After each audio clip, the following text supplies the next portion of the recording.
Okay, do you prefer jumbo asparagus or baby asparagus? Trick question, there's no such thing as baby asparagus.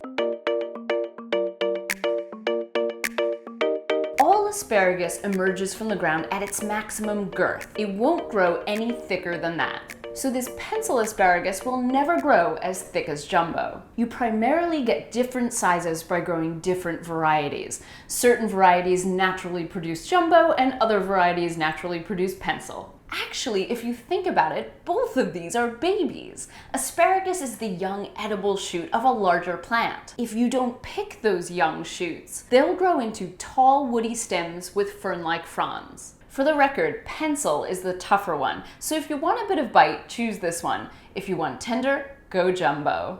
Hey, before you go, click here to check out our sponsor, FreshPoint. They provide top chefs with top produce. And here for more videos on what your food really is and where it comes from.